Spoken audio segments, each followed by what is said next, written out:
Assalamu alaikum. Welcome to our online English class. Today we are going to study New Oxford Modern English Book 5. Open your book, chapter number 1, The World in a Wall.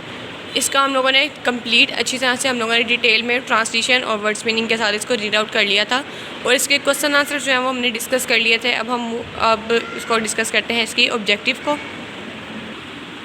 Page number 6 तक हम लोगों ने अपनी जो question answer थे उसको discuss कर लिया था। अब हम करते हैं पेज नंबर 7 के क्वेश्चन आंसर्स को डिस्कस। सेकंड क्वेश्चन है हमारे पास, answer the following question with reference to the context, यानी कि जो ऊपर रेफरेंस दिया हुआ है इसके मुताबिक हम लोगों ने इस क्वेश्चन के आंसर देने हैं। रेफरेंस क्या है चैप्टर में से, I completely forgot about my new exciting captures, यानी कि यहाँ पे गिरोल्ड के बारे में बात की जा रही है कि जो बिल्कुल ही भूल गया था कि जैसे उसने कोई माचिस की डिब्बियाँ में कोई स्कॉर्पियस जो है वो यानी कि जो उसके न्यू कैप्चर्स जो हैं उसने पकड़ कर रखे हैं।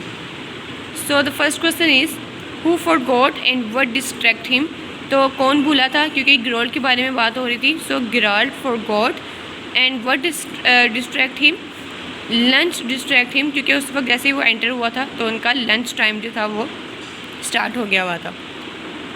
सेकेंड क्वेश्चन है हमारे पास, why did he capture the creatures, उसने उनको क्यों पकड़ा था। Because he wanted to see the young scorpion grown up, क्योंकि वो देखना चाह रहा था जो यंग स्कॉर्पियंस हैं उनके वो किस तरह से बड़े होते हैं। नेक्स्ट क्वेश्चन है, where were the captures creatures, और जो कैप्चर जो थे वो उसने पकड़ी हुई थी जो मखलूक वो उसने कहाँ किए थे, तो वो देवर इन अ मैच बॉक्स, यानी कि उसने एक माचिस की डिब्बिया के अंदर उसको डाल रखा था। लास्ट क्वेश्चन हमारे पास, व्हाट हैपन्स नेक्स्ट, और उसके बाद क्या हुआ था कि जैसे ही लैरी ने उन मैच बॉक्स को उठाया था तो उसके अंदर से स्कॉर्पियन जो है वो बाहर आ गई थी और उनके जो घर का कंप्लीट सिनेरियो था जो पीस से था वो क्योस में चेंज हो गया था।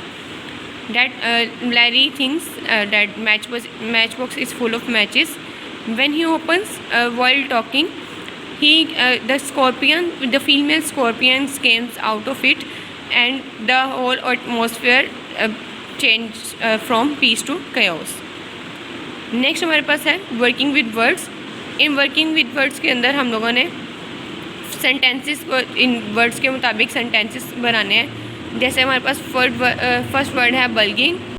बल्गिंग कहते हैं फूली हुई चीज़ को, तो यहाँ पे हम इसका सेंटेंस बना सकते हैं, the wall is bulging with insects, जो वॉल थी जो उनकी दीवार थी वो फूली हुई थी उससे यानी कि इंसेक्ट्स के साथ। नेक्स्ट वर्ड है रिलक्टेंटली।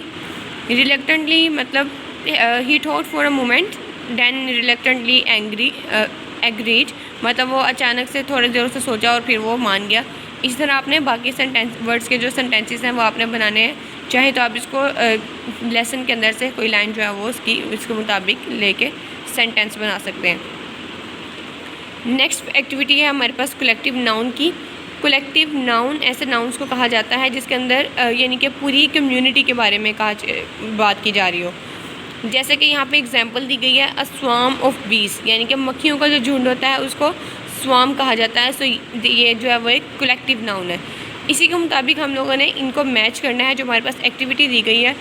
एक्टिविटी के अंदर क्या चीज़ के बारे में, यानी कि ए को बी के साथ, यानी कि जिस तरह से वो जो कलेक्टिव नाउन जो है वो जिस एनिमल के लिए या जिस चीज़ के लिए इस्तेमाल किया जाता है उसके साथ हमने उसको अटैच करना है। सो यहाँ पे हमारे पास ए में जो फर्स्ट वर्ड है वो है रेंज, तो रेंज होता है हील्स के लिए use. So a range of heels, heels को रेंज के साथ को अटैच कर देना है। कॉलोनी, कॉलोनी हमेशा यूज़ करते हैं हम लोग चूंटियों की यानी कि झुंड के लिए। So colony of ants. Heap, heap use करते हैं हम लोग स्टोन्स के लिए। सो हीप ऑफ स्टोन्स, यानी कि जहाँ पे इकट्ठे पत्थर पड़े होते हैं उसके लिए हम लोग हीप का वर्ड यूज़ करते हैं। अब फ्लॉक ऑफ शीप, फ्लॉक को शीप के साथ अटैच करेंगे। हर्ड ऑफ काउस, यानी कि जो गाय का मजमुआ यानी कि उनका जो झुंड होता है उसको हर्ड कहते हैं। A pack of hounds.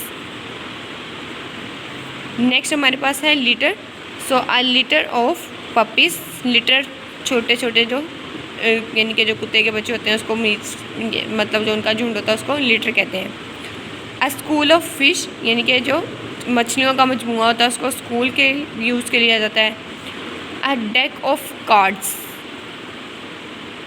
इसी तरह से अ बंच ऑफ कीज़, यानी कि चाबियों का जो इकट्ठा गुच्छा सा होता है। A pack of Wolves. तो यहाँ पे हमारे कलेक्टिव नाउन जो हैं वो उनके जो रिलेटेड उनके एनिमल्स हैं या उनकी जो चीज़ें थी उनके साथ हम लोगों ने अटैच कर दी हैं। So here I am going to stop this. Next video में से हम अपने नेक्स्ट चैप्टर्स को कंटिन्यू करेंगे। Stay tuned. अल्लाह हाफिज़।